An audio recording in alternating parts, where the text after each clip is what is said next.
अस्सलाम वालेकुम dear students, welcome to excellence online education. Biology की क्लास में आपको खुशामदीद। बायोलॉजी में हमारा चैप्टर नंबर 2 चल रहा था जिसका नाम है बायोलॉजिकल मेथड। इस चैप्टर में अब तक हमने कार्बोहाइड्रेट और प्रोटीन पढ़ लिया। आज की क्लास में हमने लिपिड्स को स्टार्ट करना है, लेकिन उससे पहले थोड़ा सा कार्बोहाइड्रेट और प्रोटीन को थोड़ा सा रिवाइज कर लेते हैं ताकि ये चीज़ अभी जो है वो मजबूत हो जाए। तो सबसे पहले हम कार्बोहाइड्रेट को अगर हम रिवाइज करें, कार्बोहाइड्रेट्स के बारे में मैंने आपको बताया कि ये ऐसे कंपाउंड्स होते हैं जिनमें कार्बन, हाइड्रोजन और ऑक्सीजन मौजूद होता है, और हाइड्रोजन और ऑक्सीजन के दरमियान 2:1 का रेशियो होता है। ऐसे कंपाउंड्स को हम कहते हैं कार्बोहाइड्रेट्स, पहली बात। उसके बाद मैंने आपको बताया ज़्यादातर ये जो है वो स्वीट होती हैं, मीठी जायके की होती हैं, क्रिस्टलाइन होती हैं, क्रिस्टल्स की शक्ल में, और सॉल्युबल होती है वाटर के अंदर। वाटर में ये सॉल्युबल हो जाती हैं। लेकिन कुछ ऐसी कार्बोहाइड्रेट्स भी मौजूद है जो स्वीट के बजाय टेस्टलेस होती हैं, क्रिस्टलाइन के बजाय एमार्फस होती है, और सॉल्युबल के बजाय इनसॉल्युबल होती हैं। कौन कौन सी? स्टार्च, ग्लाइकोजन, सेलुलोज वगैरह। उसके बाद मैंने आपको ये बताया कार्बोहाइड्रेट्स के बारे में कि कार्बोहाइड्रेट्स जो है वो पॉलीमर्स होते हैं, यार पॉलीमर्स देखा जाए तो। और इनके जो छोटे छोटे यूनिट्स होते हैं उनको हम कहते हैं मोनोमर्स, यानी कि मोनोसेक्राइड। इनके जो यूनिट्स होते हैं वो मोनोसेक्राइड्स कहलाते हैं, सिंगल। फिर कार्बोहाइड्रेट्स की टाइप्स पर बात की थी हमने, तो 3 तरह की होती है कार्बोहाइड्रेट्स। एक कहलाती हैं मोनोसेक्राइड, एक कहलाती हैं ओलिगोसेक्राइड, और एक कहलाती हैं पॉलीसेक्राइड। मोनोसेक्राइड्स के बारे में मैंने आपको बताया कि ये मोनोमर्स होती है, दरअसल ये पॉलीमर्स नहीं होती, मोनोमर्स होती हैं। It can not be hydrolyse, इनको आप मजीद नहीं तोड़ सकते। ऐसी कार्बोहाइड्रेट जिनको हम मजीद नहीं तोड़ सकते, इनके हम मोनोमर्स नहीं बना सकते क्योंकि वो खुद मोनोमर्स हैं, ऐसी को आप कहते हैं मोनोसेक्राइड। इनकी कई टाइप्स होती है, trioses, tetroses, pentoses, heptoses, hexoses. Depend करता है कार्बन की तादाद। कार्बन 3 है तो ट्रायोस, कार्बन 4 है तो टेट्रोस, कार्बन 5 है तो पेंटोस, कार्बन 6 है तो हेक्सोस, कार्बन 7 है तो हेप्टोस। सबसे ज्यादा जो होता है कार्बोहाइड्रेट मोनोसेक्राइड, वो आपके पास होता है हेक्सोस, 6 कार्बन वाला। मिसाल के तौर पे ग्लूकोस, ग्लैक्टोस, फ्रक्टोस, ये आपके पास सबसे ज्यादा दुनिया में मोनोसेक्राइड पाया जाता है। ग्लैक्टोस, ये 3 जो मोनोसेक्राइड हैं, ये तीनों सबसे ज्यादा पाई जाती हैं दुनिया में, ग्लूकोज, फ्रक्टोस और ग्लैक्टोस। और ये तीनों कौन सी हैं? हेक्सोस, यानी इनमें 6 कार्बन होता है। ग्लूकोज आपको जो है वो फलों के अंदर वगैरह में मिलता है। फ्रक्टोस ये भी आपको फलों के जो जूस होते हैं उसमें जो मिठास होती है वो फ्रक्टोस की वजह से होती है।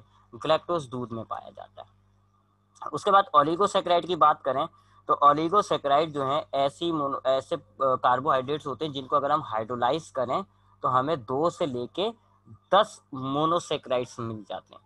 यानी 2 से लेके 10 मोनोसेक्राइड की कॉम्बिनेशन से ओलिगोसेक्राइड बना हुआ होता है।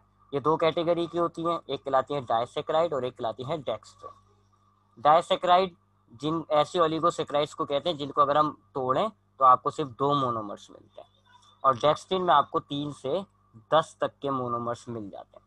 बहुत सारी डाइसेक्राइड हैं, सबसे ज़्यादा ओलिगोसेक्राइड में सबसे ज़्यादा डाइसेक्राइड पाया जाता है। सक्रोस, माल्टोस, लैक्टोस जो है ये सबसे ज़्यादा डाइसेक्राइड्स पाई जाती हैं। ठीक है, सक्रोस आपको जो है गन्ने के जूस में मिलता है, और माल्टोस जो है वो माल्ट ड्रिंक्स के अंदर होता है, और जो लैक्टोस है वो दूध में होता है। लैक्टोस को अगर आप तोड़ो तो एक ग्लूकोस और एक ग्लैक्टोस होता है, तो इसलिए मैंने आपको कहा था कि ग्लैक्टोस आपको दूध में मिलता है। उसके बाद जो तीसरी वाली है पॉलीसेक्राइड, ये पॉलीमर्स हैं जी। ये बहुत सारे मोनोसेक्राइड से मिलके बनी हुई होती है, इनको आप कहते हो पॉलीमर्स। 2 तरह की होती हैं, एनिमल या प्लांट पॉलीसेक्राइड। एक होती है प्लांट और एक होती है एनिमल पॉलीसेक्राइड, यानी कि अगर एनिमल्स में पाया जा रहा है तो उसको आप एनिमल्स कहते हो, प्लांट में पाया जा रहा है तो उसको आप प्लांट कहते हो। प्लांट पॉलीसेक्राइड्स जो होती है हमारे पास 2 हैं, एक सेल्यूलोस और एक स्टार्च। सेल्यूलोस आपको प्लांट के जो सेल वॉल होता है वो सेल्यूलोस से बना हुआ होता है। सबसे ज़्यादा प्लांट के सेल वॉल में आपको सेल्यूलोस मिलता है, सबसे ज़्यादा सेल्यूलोस आपको सेल वॉल से ही मिलता है। और स्टार्च क्या है जी? प्लांट जो है अपना जो फूड है वो स्टोर करता है स्टार्च की फॉर्म में। ये रूट्स में अपना जो ग्लूकोज होता है उसका फूड ग्लूकोज होता है। प्लांट का फूड बहुत सारे ग्लूकोज के मॉलिक्यूल्स को जब स्टोर करना होता है तो इन सारे ग्लूकोज मॉलिक्यूल को मिला देता है, ये मल्टीप्लाई कर देता है, बहुत सारे ग्लूकोज मॉलिक्यूल्स के स्टार्च का मॉलिक्यूल बन जाता है। और इस तरीके से प्लांट अपना जो है वो खाना जो है स्टोर कर लेता है। इसी तरह एनिमल्स के अंदर जो पाया जाता है पॉलीसेक्राइड, उसको हम कहते हैं glycogen, which is the storage form. यहाँ पर जैसे ये प्लांट ने किया था, इसी तरह एनिमल्स जो अपने ग्लूकोज के मॉलिक्यूल्स होते हैं उनको बहुत सारे ग्लूकोज मॉलिक्यूल्स को कंबाइन करके स्टोर करते हैं, और जब वो कंबाइन करके पॉलीमर बनाते हैं तो कौन सी बन जाती है, ग्लाइकोजन। तो ग्लाइकोजन आपको एनिमल्स के अंदर मिलती है। ये आपकी समझ लें बहुत सारे ग्लूकोज मॉलिक्यूल को स्टोर करा हुआ होता है। जब भी एनर्जी चाहिए होती है एनिमल को, ग्लाइकोजन तोड़ देता है, सारे ग्लूकोज मॉलिक्यूल्स अलग हो जाते हैं। फिर हर ग्लूकोज मॉलिक्यूल्स को तोड़ तोड़ के उसमें से एनर्जी निकाल ली जाती है। कार्बोहाइड्रेट के यूजेस मैंने आपको बताया था कि it is the primary source of the energy. ये हमारी बॉडी के अंदर सबसे पहली सोर्स होती है एनर्जी की। जब हम खाना खाते हैं तो खाने में से आपको कार्बोहाइड्रेट, प्रोटीन और फैट तीनों चीजें आपकी बॉडी को मिल जाती है, लेकिन एनर्जी जो है बॉडी कार्बोहाइड्रेट को तोड़कर सबसे पहले एनर्जी निकालती है। अगर कार्बोहाइड्रेट नहीं होता बॉडी के पास तो फिर वो लिपिड्स को तोड़ती है और उसमें से एनर्जी निकालती है, और अगर लिपिड भी नहीं होता तो फिर वो प्रोटीन को तोड़ती है। तो एनर्जी जो है सबसे पहले किससे निकाली जाती है, कार्बोहाइड्रेट से, उसके बाद किससे निकाली जाती है, लिपिड से, और आखिर के अंदर प्रोटीन से निकाली जाती है। लेकिन इन तीनों में सबसे कम एनर्जी होती है कार्बोहाइड्रेट के मॉलिक्यूल्स में। सबसे ज्यादा लिपिड में होती है, फिर प्रोटीन में, और सबसे कम एनर्जी होती है कार्बोहाइड्रेट के मॉलिक्यूल्स में, क्योंकि कार्बोहाइड्रेट के मॉलिक्यूल्स बड़े छोटे छोटे होते हैं। C6H12O6 कम बाउंड है इनमें। आप देखें ये कार्बोहाइड्रेट का ग्लूकोज है और बहुत कम बॉन्ड पाए जा रहे हैं इसमें, तो तमाम बॉन्ड्स में एनर्जी होती है। तो आप कितने 10 15 20 बॉन्ड तोड़ दो तो कम एनर्जी मिलती है, लेकिन जो लिपिड्स होते हैं वो बड़े बड़े मॉलिक्यूल्स होते हैं तो ज़्यादा बॉन्ड्स होते हैं। ज़्यादा बॉन्ड होते हैं तो आप ज़्यादा बॉन्ड तोड़कर ज़्यादा एनर्जी हासिल कर लेते हो। ये हमने कार्बोहाइड्रेट पढ़ा था एक क्लास के अंदर हमने। उसके बाद हमने पढ़ा सेकेंड थिंग जी, प्रोटीन। तो अब थोड़ा सा प्रोटीन को रिवाइज कर लेते हैं। अच्छा जी, सेकंड चीज हमने पढ़ी फिर वो थी प्रोटीन। प्रोटीन भी पॉलीमर्स होते हैं आपकी बॉडी के अंदर, ये भी पॉलीमर्स हैं। इनको हम प्रोटीन भी कहते हैं, कभी कभार इनको हम पॉलीपेप्टाइड्स भी कहते हैं। पॉली मतलब बहुत सारे, पेप्टाइड बॉन्ड का नाम है इसलिए पॉलीपेप्टाइड भी कहा जाता है इसको। पॉलीमर्स होते हैं ये ऐसे पॉलीमर्स होते हैं जिनमें कार्बन, हाइड्रोजन, ऑक्सीजन और नाइट्रोजन, ये लाजमी 4 एलिमेंट्स मौजूद होते हैं। इनके अलावा फॉस्फोरस भी हो सकता है, सल्फर भी हो सकता है, but the main element will be carbon, hydrogen, oxygen and nitrogen. ऐसे कंपाउंड्स को जिनमें कार्बन, हाइड्रोजन, ऑक्सीजन, नाइट्रोजन मौजूद होता है उनको आप कहते हो प्रोटीन। प्रोटीन पॉलीमर है, जाहिर बात है पॉलीमर है तो इसको भी हम कह सकते हैं कि ये भी मोनोसेक्राइड्स, मोनोमर से मिलकर बना हुआ होगा।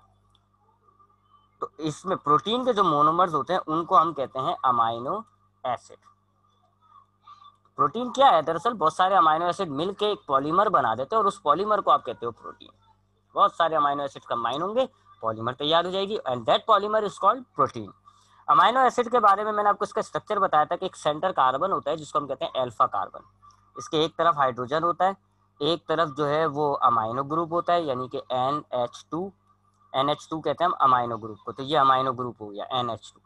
और एक तरफ होता है कार्बोक्सिलिक एसिड ग्रुप, ऐसा होता है वो। ऑक्सीजन, बल्कि इसको यहाँ से हटा देते हैं, बॉन्ड डबल बॉन्ड ऊपर कर लेते हैं। यहाँ ऑक्सीजन, यहाँ हाइड्रोजन, ये होता है एक अमाइनो एसिड। ये जो सेंटर कार्बन है, ये अल्फा कार्बन है। ये जो आपके पास है ये अमाइनो ग्रुप है, और ये जो आपके पास है ये कार्बोक्सिलिक एसिड ग्रुप है। ठीक है, तो ये अमाइनो ग्रुप है, इस वजह से इसको आप अमाइनो कहते हो, और ये एसिड कार्बोक्सिलिक एसिड ग्रुप है, लिहाजा इसको आप एसिड कहते हो। तो अमाइनो एसिड यूं इसका नाम पड़ा हुआ है। अच्छा, चौथा जो कार्बन के साथ चौथा जो एलिमेंट लगा हुआ होता है वो आर कहलाता है, रिएक्टिव साइड। यहाँ पर कोई भी एटम, कोई भी मॉलिक्यूल लगा हुआ होता है, और इसकी वजह से, क्योंकि बाकी तमाम स्ट्रक्चर तमाम अमाइनो एसिड का, यहाँ तक का जो स्ट्रक्चर है ना, डिफरेंट कलर, ये जो स्ट्रक्चर है तमाम अमाइनो एसिड का सेम होगा, चेंज होता है बस यहाँ से, आर से। आर कोई दूसरा लगा हुआ होता है आर, तो एक अलग अमाइनो एसिड होता है, कोई नया दूसरा आर लग जाएगा तो एक अलग अमाइनो एसिड होता है। ऐसे हमारे पास दुनिया में टोटल 20 अमाइनो एसिड्स मौजूद हैं, और ये 20 अमाइनो एसिड आपस में मुख्तलिफ कॉम्बिनेशन से बहुत किस्म के जो है प्रोटीन्स को बनाते हैं। प्रोटीन के टाइप्स की बात करी थी मैंने, आपको बताया था प्राइमरी, सेकेंडरी, टर्शरी और क्वार्टरनरी, 4 किस्म के प्रोटीन्स होते हैं। अगर लीनियर फॉर्म में है, यानी कि ऐसी लीनियर फॉर्म में है सारे अमाइनो एसिड्स जो हैं, ये मुख्तलिफ अमाइनो एसिड्स ऐसे लीनियर फॉर्म में जुड़े हुए हैं, इसको आप कहते हो प्राइमरी। और अगर ये लीनियर फॉर्म आपकी क्वाइल हो जाए, ऐसे क्वाइल हो जाए, ये देखें ऐसे क्वाइल हो रही है, तो इसको आप कहते हो सेकेंडरी। फिर ये सेकेंडरी, अगर सेकेंडरी जो है मजीद क्वाइल हो जाए, यानी कि ये भी है और फिर ऐसे मजीद क्वाइलिंग, जैसे कि यूं लगा लें, ये क्वाइलिंग है और देखें ये भी क्वाइलिंग हो रही है, डबल क्वाइलिंग हो रही है, इसको आप कहते हैं टर्शरी। और अगर बहुत सारे टर्शरी मिलते हैं तो उसको आप कहते हो क्वार्टरनरी। क्वाटरनरी दो किस्म का होता है, होमोजीनियस और हेट्रोजीनियस। अगर क्वाटरनरी प्रोटीन में जितने भी आपके पास टर्शियरी प्रोटीन है सब एक जैसे हैं तो ये होमोजीनियस हो जाएगा, और अगर क्वाटरनरी प्रोटीन में जितने आपके पास टर्शियरी प्रोटीन्स हैं अलग अलग हैं तो ये आप कहोगे कि ये हेट्रोजीनियस है। फिर बॉन्ड भी बता दूं मैं आपको कि अमाइनो एसिड्स में बॉन्ड कैसे बनते हैं पॉलीमर्स बनाने के लिए। ये आपके पास एक अमाइनो एसिड है CH, ये R, ये हो गया आपके पास C, ये हो गया OH, ये हो गया डबल बॉन्ड O, और यहाँ पर आ गया एक अमाइनो ग्रुप, ये एक अमाइनो एसिड हो गया। इसी तरीके से एक अमाइनो एसिड हम यहाँ बना लेते हैं, ये OH हो गया, ये C हो गया डबल बॉन्ड O, ये अल्फा कार्बन हाइड्रोजन, ये R, और ये अमाइनो ग्रुप। ठीक है जी, ये आपके पास अमाइनो एसिड ये हो गया, एक अमाइनो एसिड ये हो गया। अब अगर आपको इनको कंबाइन करना है तो होगा क्या, एक अमाइनो एसिड में जो अमाइनो ग्रुप का हाइड्रोजन है और दूसरे अमाइनो एसिड में जो कार्बोक्सिलिक एसिड का OH है, वो दोनों निकल जाएंगे और बन जाएगा आपका वाटर, और यहाँ बॉन्ड खाली हो गया। तो अब यहाँ पर जो है N, मैं खाली इतना हिस्सा बना रहा हूँ बस। तो अब आप देखें N और इधर के जो कार्बन है उसके दरमियान एक बॉन्ड बन गया, ये बॉन्ड कहलाता है पेप्टाइड लिंकेज। पेप्टाइड लिंकेज ऐसे बॉन्ड को कहते हैं जो नाइट्रोजन और कार्बन के दरमियान बनता है। हमने प्रोटीन कार्बोहाइड्रेट में देखा था कार्बन कार्बन के दरमियान बॉन्ड बनता है, इसको आप कहते हो ग्लाइकोसाइडिक लिंकेज, और कार्बन और नाइट्रोजन के दरमियान बनता है तो इसको आप कहते हो पेप्टाइड लिंकेज। तो यहाँ पेप्टाइड लिंकेज है तो वही डिहाइड्रेशन सिंथेसिस, वाटर रिमूव हो रहा है, वाटर रिमूव होने की वजह से बॉन्ड बन जाता है और आपके दो मोनोमर्स कंबाइन हो गए, पॉलीमर बन गया। तो ये क्या है, पॉलीमराइजेशन है, ये कंडेंसेशन है, ये डिहाइड्रेशन सिंथेसिस है, लेकिन जो बॉन्ड बन रहा है वो है पेप्टाइड लिंकेज। क्यों? क्योंकि नाइट्रोजन और कार्बन के दरमियान बॉन्ड बन रहा है, और कार्बोहाइड्रेट में सब कुछ यही था, लेकिन कार्बन कार्बन के दरमियान वाटर रिमूव होने के बाद कार्बन कार्बन के दरमियान बॉन्ड बना था, लिहाजा उसको हमने नाम दिया था ग्लाइकोसाइडिक लिंकेज का। ये प्रोटीन था। प्रोटीन के अगर हम इस्तेमाल यानी प्रोटीन के फायदे की बात करें तो मैंने आपको बताया है, अगर इसको पहले रब कर लूँ, सबको हटा दूँ,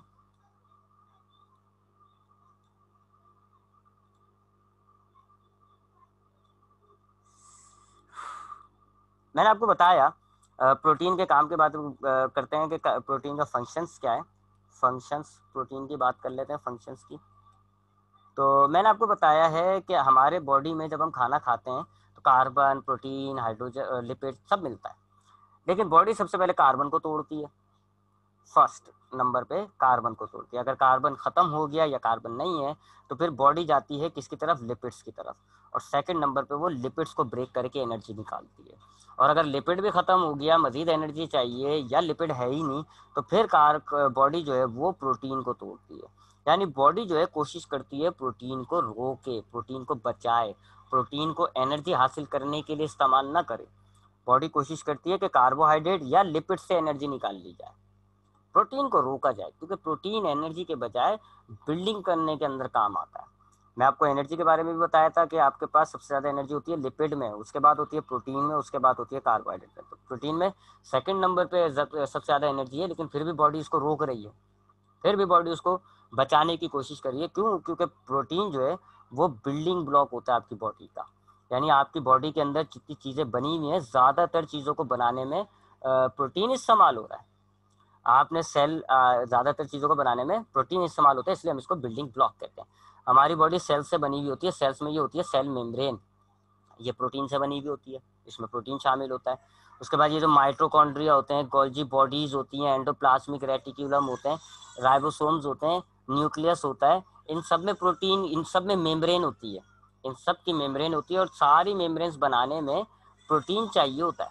तो आप देख लो आपके सेल्स में जितनी भी मेम्ब्रेन्स हैं, they all are made up of proteins. Proteins के अलावा लिपिड भी होता है, लेकिन प्रोटीन भी चाहिए होता है। तो प्रोटीन आपको सेल मेम्ब्रेन बनाने में भी चाहिए, माइटोकॉन्ड्रिया की मेम्ब्रेन बनाने में भी चाहिए, गोल्जी बॉडीज की मेम्ब्रेन बनाने में भी चाहिए, न्यूक्लियस और एंडोप्लाज्मिक रेटिकुलम की मेम्ब्रेन बनाने के लिए भी चाहिए, डीएनए में भी आपके प्रोटीन मौजूद होता है, आरएनए में भी आपके प्रोटीन मौजूद होता है। तो तकरीबन सेल में आपके तमाम जगहों पे प्रोटीन मौजूद है, ज़्यादातर आपके सेल्स में प्रोटीन मौजूद है। इसके अलावा अगर हम होल बॉडी की बात करें तो हमारी बॉडी में जितना भी इंजाइम्स होता है, जो हमारे रिएक्शंस कराता है, डाइजेशन के रिएक्शन, रिस्पायरेशन के रिएक्शन, खाने तोड़ने के रिएक्शन, जितने भी हमारी बॉडी में रिएक्शंस हो रहे होते हैं एंजाइम्स की मदद से, तो ये जो एंजाइम्स होते हैं ये प्रोटीन से बने हुए होते हैं।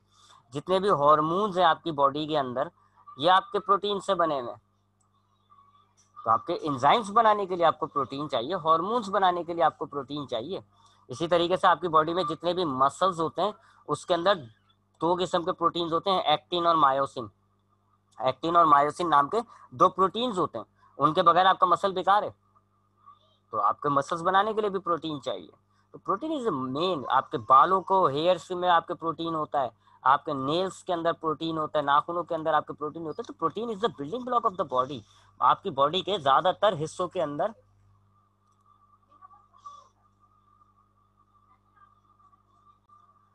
तो protein is the building block of our life. Protein को, हमारी बॉडी को बनाने में कई जगहों पर हमें प्रोटीन चाहिए। Enzymes, hormones, muscles, hairs, nails, membranes of the cells, इन तमाम जगहों पे जब आपको प्रोटीन चाहिए तो जाहिर बात है फिर आप खाने में से प्रोटीन को रोकते हो।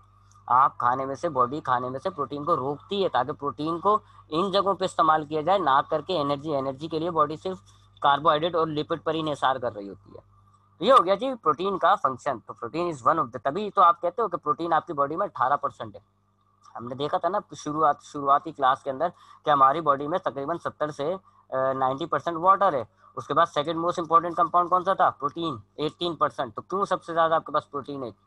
सेल में सबसे ज्यादा प्रोटीन कहाँ है आपका? ये मेम्ब्रेन्स में प्रोटीन है, इसलिए आपका 18% प्रोटीन आपके सेल्स में है, क्योंकि आपके तमाम मेम्ब्रेन्स में प्रोटीन मौजूद है।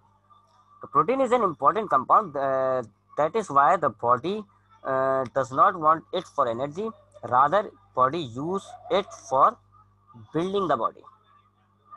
जिस्म जो है इसको एनर्जी के बजाय इसको बॉडी बनाने में इस्तेमाल कर लेता है।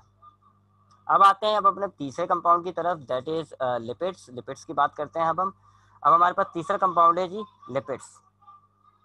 अब हम बात करेंगे लिपिड्स की, यानी कि आप कह लें चर्बी, तेल। आपको पता है ना लिपिड्स के सोर्स क्या है? चर्बी, तेल। ये जो आप खाने में तेल खाते हैं, चर्बी खाते हैं, इसमें लिपिड्स ज्यादा होता है। लिपिड्स आप इन जगहों से हासिल करते हो। आप खाने को, तली हुई चीजें खाते हो तो उसमें लिपिड ज्यादा होता है। तो लिपिड्स का सोर्स क्या है जी? आपका ऑयल हो गया, फैट हो गया, लिपिड्स का वो सोर्स है। अब व्हाट आर लिपिड्स?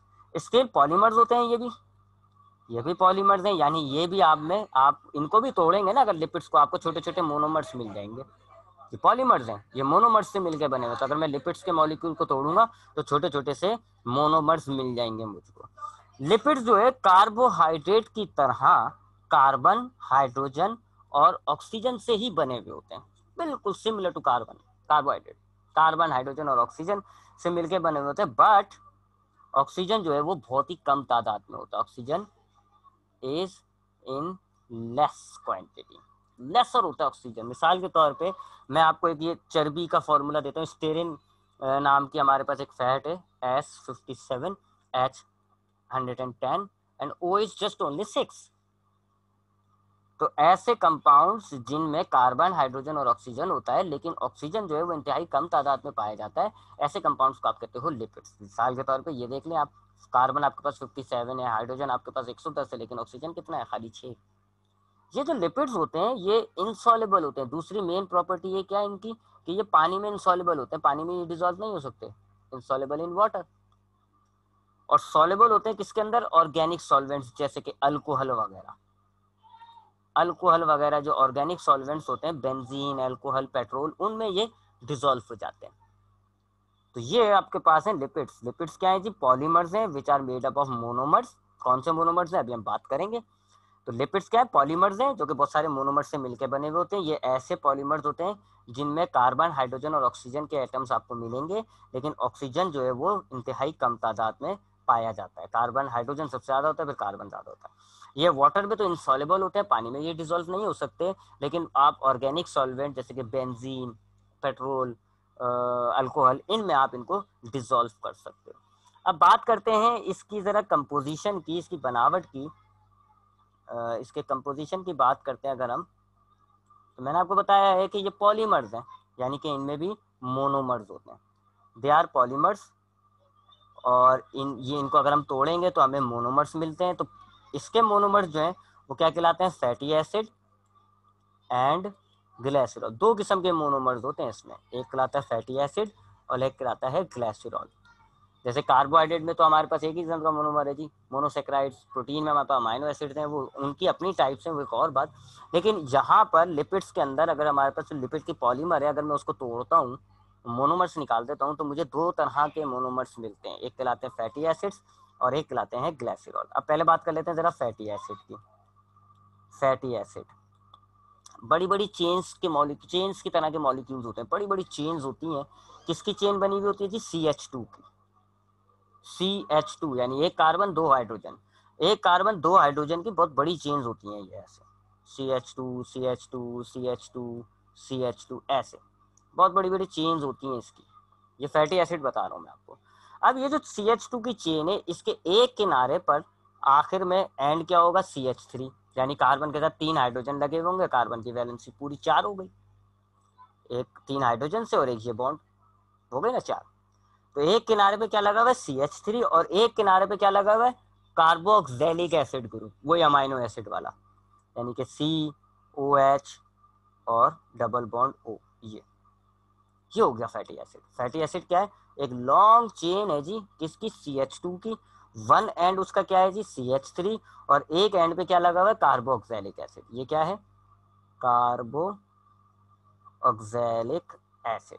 ये एसिड लगा हुआ है ना, इसलिए आप इसको एसिड कहते हो, फैटी एसिड। एसिड क्यों कह रहे हैं? क्योंकि एसिड लगा हुआ है इसके एक एंड में। ये फैटी एसिड का स्ट्रक्चर होता है। अब ये चेन बड़ी, जितनी बड़ी हो इस हिसाब से बहुत सारे फैटी एसिड हैं, कुछ में ये चेन छोटी होती है, कुछ में ये चेन बड़ी होती है। बहरहाल ये जितने भी लगे होंगे इवन नंबर्स में होंगे, 2 4 6 8 10 इतनी तादाद में होंगे, ऑड में नहीं होंगे ये। तो हमारे पास ये फैटी एसिड होता है, हमारे पास CH2 की एक इवन नंबर से बनी हुई एक लंबी सी चेन होती है, एक साइड पर उसके CH3 का मॉलिक्यूल होता है और एक इसको मिथाइल कहते हैं, और एक साइड पर आपके पास कार्बोक्सिलिक एसिड लगा हुआ होता है। चूंकि कार्बोक्सिलिक एसिड लगा हुआ है, इसको आप कहते हो फैटी एसिड। और ये तो फैटी एसिड हो गया। और ग्लिसरॉल का मॉलिक्यूल कैसा होता है जी? ये कार्बन होता है, इसके यहाँ लगा हुआ होगा CH2OH, इसी तरह यहाँ पर लगा हुआ होगा CH2 और OH लगा हुआ होगा, यहाँ पर भी OH, यानी कि तीनों OH लगे हैं एक साइड पर आपके, और ये H, ये आपके पास है ग्लिसरॉल। एक सेंटर कार्बन है, कार्बन के 4 वैलेंसी में क्या देखें, एक तरफ है हाइड्रोजन, एक तरफ है OH, ऊपर भी CH2 है, नीचे भी CH2 है। अब ये CH2 के साथ साथ एक OH लगा हुआ है, ठीक है। ये 4 वैलेंसी हो जाती है कार्बन की, देख लिएगा आप। ये कार्बन है ना, 2 हाइड्रोजन, एक ये और एक OH, 4 हो गए। तो 4 वैलेंसी, ये आपके पास है ग्लिसरॉल का मॉलिक्यूल, ये ग्लिसरॉल का मॉलिक्यूल लगा हुआ है। तो हमारे पास जो लिपिड्स होते हैं ये पॉलीमर्स होती हैं, और ये बनी हुई होती है मोनोमर्स से। कौन कौन से मोनोमर्स होते हैं? फैटी एसिड और ग्लिसरॉल। ये ग्लिसरॉल हो गया और ये फैटी एसिड की चेन हो गई। ग्लिसरॉल जरा छोटा सा मॉलिक्यूल है, लेकिन फैटी एसिड बड़ी चेन होती है। ग्लिसरॉल आपके पास लीनियर है, दोनों लीनियर है। फैटी एसिड में आपके पास CH2 की बहुत बड़ी चेन है, वन एंड में जो है आपके पास CH3 है और दूसरे एंड पर आपके पास कार्बोक्सिलिक एसिड ग्रुप लगा हुआ है। और जो ग्लिसरॉल है उसमें कार्बन, सेंटर कार्बन होता है, उसके एक तरफ OH होता है, ऊपर भी ऊपर यहाँ बहुत सारे कार्बन लगे हुए। अब ये कार्बन, ये भी एक कार्बन लग गया, ये भी एक कार्बन, ऐसे लगे वो कार्बन, एक आखिर में आपके पास OH लगा हुआ होगा ऐसे। ये ग्लिसरॉल का मॉलिक्यूल हो जाता है। तो ये हो गया जी हमारे पास मोनोमर्स। अब इनके तरफ फॉर्मेशन देख लेते हैं कि जी ये लिपिड्स और ये जो लिपिड का मॉलिक्यूल होता है, ये फैटी एसिड और ग्लिसरॉल किस तरह मिलकर लिपिड्स बनते हैं। ठीक है, मैंने तो आपको बताया ना, दो किस्म का होता है। तो सपोज कर लें जी हमारे पास, बल्कि टाइप्स पढ़ लेते हैं, टाइप में जो पहली टाइप आएगी ना वही आ जाएगी उसी में। अब हम जरा टाइप्स की बात कर लेते हैं, फैटी। अब हम जरा फैट की टाइप्स की, सॉरी लिपिड्स की टाइप की बात कर लेते हैं। टाइप्स ऑफ लिपिड्स, 4 किस्म की लिपिड्स होती हैं हमारे पास। 4 किस्म की लिपिड्स हैं। पहली कहलाती है एसाइल ग्लिसरॉल,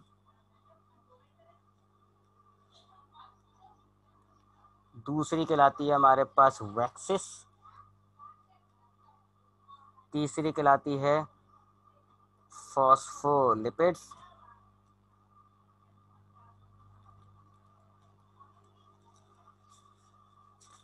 और चौथी कहलाती है टर्पेनॉइड्स।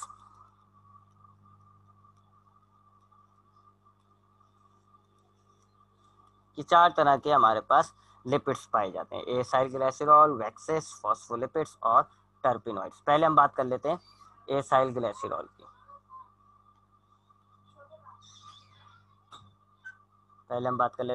एसाइल ग्लिसरॉल की।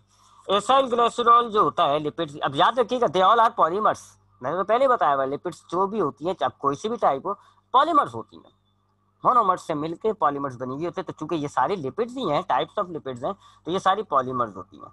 अब ये एसाइल ग्लिसरॉल क्या होता है जी, एक ग्लिसरॉल का मॉलिक्यूल होता है और वो 3 फैटी एसिड से जुड़ा हुआ होता है। फैटी एसिड, तो यहाँ पर भी एक फैटी एसिड है और यहाँ पर भी एक फैटी एसिड है। 3 फैटी एसिड के मॉलिक्यूल और एक ग्लिसरॉल का मॉलिक्यूल, ये कंबाइन होकर बन जाता है एक एसाइल ग्लिसरॉल। तो एक ये पॉलीमर हो गया, 4 मोनोमर से मिलकर बना हुआ है, 3 फैटी एसिड और एक ग्लिसरॉल।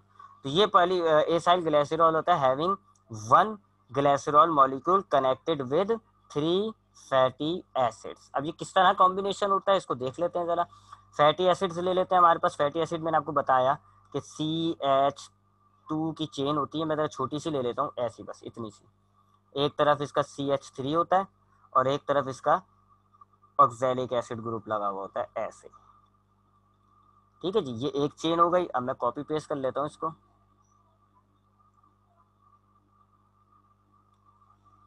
ये दूसरी चेन हो गई आपके पास और ये तीसरी चेन हो गई आपके पास। ठीक है, ये 3 फैटी एसिड्स हो गए। इसी तरह ग्लिसरॉल का मॉलिक्यूल बना लेते हैं हम जरा। ग्लिसरॉल का मॉलिक्यूल बना लेते हैं। ये C हो गया, बड़ा सा बनाएंगे क्योंकि ये 3 लंबाई में आ रही है ना।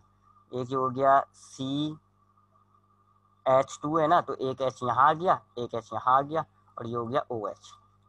इसी तरह यहाँ पे OH होता है, यहाँ हाइड्रोजन होता है। इसी तरह ये भी क्या आता है CH2OH, तो इसको भी हम खोल लेते हैं। एक ये C, एक H यहाँ लगा हुआ है, एक H यहाँ लगा हुआ है, ये हो गया CH2 और ये हो गया OH। तो ये वही ग्लिसरॉल का मॉलिक्यूल बनाया, लेकिन जरा मैंने खोल के बना दिया। ये CH2OH लिखा था मैंने, इसको CH2OH लिखा था, तो ये देख लें CH2 और ये OH। इसको भी मैंने CH2OH लिखा था, तो ये CH2 होगा ये और ये OH। अब ये किस तरह कॉम्बिनेशन होती है याद रखिएगा, वही डिहाइड्रेशन सिंथेसिस वाला याद रखिएगा। डिहाइड्रेशन सिंथेसिस जिसमें वाटर मॉलिक्यूल रिमूव होता है, वाटर मॉलिक्यूल बाहर आता है ना, वो याद रखिएगा। अब क्या होगा जी, यहाँ से ये OH, यहाँ से एक H निकलेगा, वाटर मॉलिक्यूल बाहर आ गया। यहाँ से भी यही होगा जी, एक OH और एक वाटर मॉलिक्यूल बाहर आ जाएगा और यहाँ से भी इन दोनों के दरमियान से एक वाटर मॉलिक्यूल बाहर आ जाएगा। इन तीनों में से ये जहाँ पर जो ना, ये देखें एक एक तीनों साइडों पे 6 की 6 साइडों पे आपको OH नजर आ रहा है, यानी 2 हाइड्रोजन 2 ऑक्सीजन।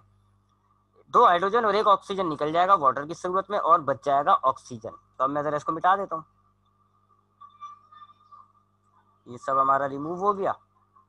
ठीक है, वाटर रिमूव हो गया हमारे पास। यहाँ पर हमारे पास 3 वाटर के मॉलिक्यूल्स आ गए। अच्छा जी, अब आपके पास साफ करते हैं जरा इसको, डायग्राम को अच्छी सी बनी हुई डायग्राम तो अच्छी बनाते हैं। अब आपके पास देखिए जी, ये बॉन्ड्स हैं, ये बॉन्ड है, ओनली ऑक्सीजन बच रहा था, है ना जी। क्या क्या था, OH था और OH था, ये था ना दोनों साइडों पे। तो एक O और 2 हाइड्रोजन निकल गए, तो ये 2 हाइड्रोजन निकल गए और एक O निकल गया, क्या बचा एक O। तो O जो है फिर इन दोनों के दरमियान बॉन्ड बना लेगा, ऐसे कट कर दोनों कार्बन से O जुड़ जाएगा और आप देखें बॉन्ड आ गया। अब इस बॉन्ड को देखें हम, ये ग्लाइकोसाइडिक लिंकेज नहीं है, क्योंकि ग्लाइकोसाइडिक लिंकेज कार्बन कार्बन के दरमियान होता है। ये पेप्टाइड लिंकेज नहीं है, क्योंकि पेप्टाइड लिंकेज कार्बन और नाइट्रोजन के दरमियान होता है, बल्कि इसमें आपको क्या नजर आ रहा है, कार्बन बॉन्ड विद ऑक्सीजन। इसको हम कहते हैं ईस्टर बॉन्ड। तो ये ईस्टर बॉन्ड तैयार होगा और आपका ये जो है वो ग्लिसरॉल का जो मॉलिक्यूल है वो 3 फैटी एसिड से जुड़ गया। देखें, ये एक ग्लिसरॉल का मॉलिक्यूल हो गया, ये एक ग्लिसरॉल का मॉलिक्यूल हो गया, ये एक फैटी एसिड, ये दूसरा फैटी एसिड, ये तीसरा फैटी एसिड जुड़ गया जी। वही देखें जी, वाटर रिमूव हुआ है, लिहाजा आप इसको क्या कहेंगे, डिहाइड्रेशन सिंथेसिस। और बॉन्ड कौन सा है आपके पास, कार्बन ऑक्सीजन को, तो उसको आप कहते हो ईस्टर। ये पेप्टाइड बॉन्ड कहलाता है कार्बन नाइट्रोजन वाला, ये ग्लाइकोसाइडिक लिंकेज कहलाता है। ठीक है जी, तो ये हो गया हमारे पास लिपिड्स। एक पॉलीमर होता है और पॉलीमर होने के साथ साथ इसमें जो मोनोमर्स होते हैं वो कौन से होते हैं, फैटी एसिड और ग्लिसरॉल। 4 टाइप्स का लिपिड है। पहला आपने पढ़ लिया एसाइल ग्लिसरॉल, एसाइल ग्लिसरॉल हमने पढ़ लिया। अब हम दूसरा देख लेते हैं जी, दूसरे का नाम हमारे पास है वैक्स। तो अब हम वैक्सिस को देख लेते हैं। वैक्सिस देखते हैं, अगली चीज क्या है, मूम। उर्दू में आप कहते हो उसको मूम। अब वैक्सिस कैसे बनी हुई होती है जी? पॉलीमर्स हैं, ऑब्वियस बात है, लिपिड्स की टाइप है, पॉलीमर्स हैं। तो इसमें होता यह है कि एक फैटी एसिड की चेन होती है, बड़ी सी एक फैटी एसिड की चेन होती है, और वो बॉन्ड हुई हुई होती है किसके साथ? One long chain of alcohol. Alcohol की एक लंबी चेन से जुड़ा हुआ होता है फैटी एसिड। तो ये जो आप कंपाउंड, आप देखें यहाँ 3 फैटी एसिड, एक ग्लिसरॉल नहीं है, वो तो यहाँ था 3 फैटी एसिड और एक ग्लिसरॉल, तो एसाइल ग्लिसरॉल में था। अच्छा, मैंने आपको एसाइल ग्लिसरॉल की मजीद टाइप्स नहीं बताई। चले मैं आपको वैक्सिस के बाद बताता हूँ एसाइल ग्लिसरॉल की मजीद टाइप्स। पहले वैक्सिस कंप्लीट कर लेते हैं। तो एसाइल ग्लिसरॉल में क्या था? एक ग्लिसरॉल का मॉलिक्यूल था, 3 फैटी एसिड से जुड़ गया था, ये पर तैयार हुआ आपके पास एसाइल ग्लिसरॉल। वैक्सिस में क्या है? एक फैटी एसिड की चेन होती है, लंबी हो या छोटी हो दैट डजंट मीन। एक फैटी एसिड की चेन होती है और एक अल्कोहल की चेन से जुड़ी हुई होती है। पहले फैटी एसिड की चेन बना लेते हैं जी, ये अब उल्टी बना लेते हैं। ये CH2 हो गया एक, ये CH2 हो गया दो, मैंने तो छोटी सी बनाई है। इस तरह आपका हो गया जी CH3, और यहाँ हो गया कार्बोक्सिलिक एसिड ग्रुप, ये ठीक है जी। अच्छा, अल्कोहल कहते हो आप ऐसे कंपाउंड्स को जिसमें OH लगा हुआ, उसको आप कहते हो अल्कोहल। यानी कि ये एक अल्कोहल है, चलो पूरा कर लेते हैं इसको, हाइड्रोजन हाइड्रोजन हाइड्रोजन, ये एक अल्कोहल है क्योंकि इसमें OH लगा हुआ है। तो अगर किसी कंपाउंड के साथ OH लगा होता है ना, कार्बन के साथ, यदि ऑर्गेनिक के बता रहा हूँ मैं, ऑर्गेनिक केमिस्ट्री में अल्कोहल एक फंक्शनल ग्रुप होता है, जिस ग्रुप के साथ लग जाए वो अल्कोहल हो जाता है। ये एक अल्कोहल है, लेकिन लॉन्ग चेन, बात हो रही है लॉन्ग चेन की, तो लॉन्ग चेन बना लेते हैं, जरा बड़ी सी चेन होती है, तो वही CH3 वाली बात। ये होगा CH2 की लॉन्ग चेन होगी ऐसे, बिल्कुल फैटी एसिड की तरह, और आखिर में CH3। तो जैसे फैटी एसिड होता है ऐसे ही होता है ये भी अल्कोहल, लॉन्ग चेन अल्कोहल बिल्कुल फैटी एसिड की तरह होती है कि CH3 की चेन होती है, CH2 की, एक तरफ CH3 लगा हुआ होता है। बस फर्क क्या है? फर्क क्या है? फैटी एसिड में क्या लगा हुआ होता है? कार्बोक्सिलिक एसिड, और अल्कोहल में लगा हुआ होता है OH। तो इतना सा फर्क है, यानी मैं अंडरलाइन कर लूँ, ये फर्क है इसका और इसका। बाकी तो सिमिलर स्ट्रक्चर है दोनों का, देख लें आप। अब ये वही है जी, बॉन्ड कैसे बनेगा? ये OH और ये OH, ये दोनों आपस में आएंगे, यहाँ से निकल जाएगा वाटर, ऑक्सीजन बच जाएगा, और ऑक्सीजन जो है फिर दोनों बॉन्ड्स बना लेगा, ईस्टर बॉन्ड्स बन जाएंगे, ये ईस्टर बॉन्ड्स बन जाएंगे आपके, और ये आपका जो फैटी एसिड है वो अल्कोहल की चेन से जुड़ गया। तो बॉन्ड इसका बिल्कुल वैसे ही बना है जैसे एसाइल ग्लिसरॉल में ग्लिसरॉल और फैटी एसिड्स के दरमियान बना था। बस फर्क क्या है, यहाँ फैटी एसिड अल्कोहल की लंबी चेन से जुड़ रहा है, और एसाइल ग्लिसरॉल में फैटी एसिड ग्लिसरॉल से जुड़ रहा होता है। ये जो वैक्सिस होते हैं आपको ये कहाँ मिलते हैं जी? ये स्टेम, रूट, तकरीबन तमाम पौधों के पार्ट्स में, यानी कि स्टेम में, रूट्स में, लीफ में, स्टॉक्स में, पेटल्स में, यानी कि स्टॉक कहते हैं जो छोटी छोटी डंडियाँ होती हैं लीफ के नीचे, या जो फ्लावर के नीचे डंडी होती है उसको आप स्टॉक कहते हो, पेटल्स में, पत्तों में। इसी तरह आपको फ्रूट्स में भी मिलती है, ये सीड्स में भी मिलती है, एनिमल्स की स्किन पर भी होती है, जो परिंदों के पर होते हैं उनमें भी होती है, पतली सी लेयर होती है ये। जैसे कि ये आपके पास लीफ की है, ये लीफ है आपके पास, ये लीफ सपोज करें हमने बनाया, ऐसी पतली सी लेयर होती है इसकी, ट्रांसपेरेंट सी लेयर, ये है वैक्सिस की लेयर, ऐसे एक लेयर बनी हुई होती है। अच्छा, अब चूंकि ये वैक्सिस तो है तो लिपिड्स, लिपिड्स की टाइप है, और चूंकि लिपिड्स है तो इसका मतलब है वाटर इनसॉल्युबल हो गया, ये वाटर इसमें डिसॉल्व नहीं हो सकता। तो ये जो है फिर पानी को स्किप वगैरह करने से बचाती है, पानी इसके अंदर से डिसॉल्व नहीं होता, पानी बाहर नहीं जाता, ये वाटर रिपेलेंट कर देती है, आपको स्किन पर पानी नहीं टिक पाता इसकी वजह से, तो इसको हम कहते हैं वाटर रिपेलेंट कर देती है ये इसका काम है। तो वैक्सिस क्या है? एक ऐसी लिपिड्स होती हैं जिनमें फैटी एसिड की चेन एक अल्कोहल की चेन से जुड़ जाती है ईस्टर बॉन्ड के जरिए, या आपको प्लांट के और एनिमल की स्किन वगैरह पर मिलती है, और यहाँ पर ये रिपेलेंट का काम अंजाम देती है, पानी को भगाती है, पानी को दूर करती है। आप अपनी स्किन पे पानी डालते हैं तो आप देखते हैं ना पानी टिका नहीं रहता, बह जाता है, घट जाता है आपके, क्योंकि वहाँ पर वैक्स है आपके। इसी तरह आप लीफ पर डालें, आप स्टेम पर डालें, आप देखेंगे पानी टिका नहीं रहता, निकल जाता है, वाटर आगे हो जाता है, ये वाटर रिपेलेंट होता है। अच्छा, एक चीज रह गई थी वैक्सिस से, तो छोड़ दें, हो गया वैक्सिस। हमारी एसाइल ग्लिसरॉल से मुतालिक एक बात रह गई थी, इसकी मजीद 2 टाइप्स होती हैं एसाइल ग्लिसरॉल की, वो रह गया था, वो मैं बता देता हूँ। एसाइल ग्लिसरॉल की हमारे पास 2 टाइप्स होती हैं, एक कहलाती है सैचुरेटेड और एक कहलाती है अनसैचुरेटेड। सैचुरेटेड को आप फैट्स भी कहते हो, चर्बी, और अनसैचुरेटेड को आप ऑयल भी कहते हो, यानी कि तेल। क्या है जी इनमें फ़र्क दोनों में? इसके अंदर जो है सैचुरेटेड फैट्स के अंदर जितना भी फैटी एसिड होता है, फैटी एसिड में खाली सिंगल बॉन्ड मिलेगा आपको, सिंगल बॉन्ड, सिंगल बॉन्ड मिलता है आपको, कोई डबल बॉन्ड ट्रिपल बॉन्ड नहीं होता फैटी एसिड की। ये वही है एसाइल ग्लिसरॉल, यानी कि ये ग्लिसरॉल का मॉलिक्यूल और ये 3 फैटी एसिड। तो ये जो फैटी एसिड्स हैं, ये वाला, ये वाला, ये वाला, इनमें आपको सिर्फ सिंगल बॉन्ड मिलेंगे, यानी कि वही CH3, CH2, CH2, सारे सिंगल बॉन्ड होंगे, CH2, और आखिर में ये वो COOH ऑक्सैलिक ग्रुप। तो देखिए सारे सिंगल बॉन्ड हैं। ऐसी सिंगल बॉन्ड वाली फैटी एसिड से बनी हुई एसाइल ग्लिसरॉल जो है वो कहलाती है सैचुरेटेड एसाइल ग्लिसरॉल या फैट्स।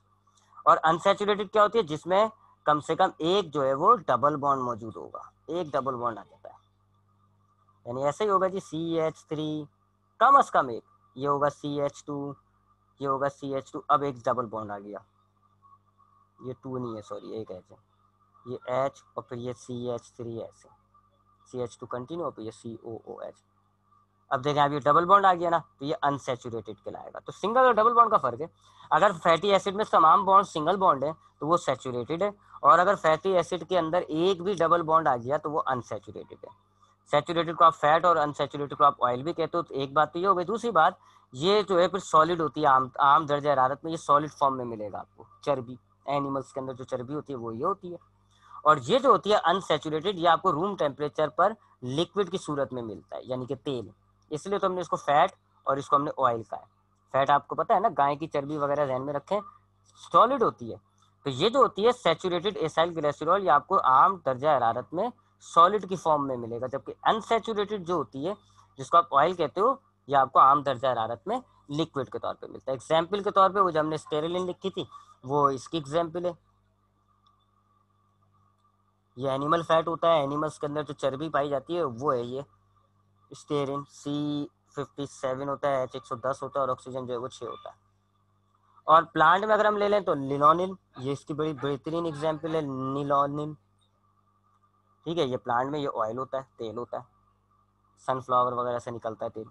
तो जितने भी तेल होते हैं ना उसमें अनसैचुरेटेड एसाइल ग्लिसरॉल होता है। और जितने भी आपकी सॉलिड चर्बियाँ होती हैं गोश्त के साथ जो लगी हुई होती हैं फैट्स, इनमें सैचुरेटेड जो है वो एसाइल ग्लिसरॉल होता है। तो ये हमने 2 क्लासेस पढ़ ली, 2 टाइप्स पढ़ ली, एसाइल ग्लिसरॉल और वैक्सेस। इंशाल्लाह अब हम नेक्स्ट क्लास के अंदर ये 2 कंटिन्यू करेंगे, फॉस्फोलिपिड्स और टर्पिनॉइड्स। टर्पिनॉइड्स की फिर मजीद 3 टाइप होती है वो देखेंगे, और उसके बाद हम देखेंगे फंक्शंस ऑफ फैट, यानी कि फैट्स के काम क्या है।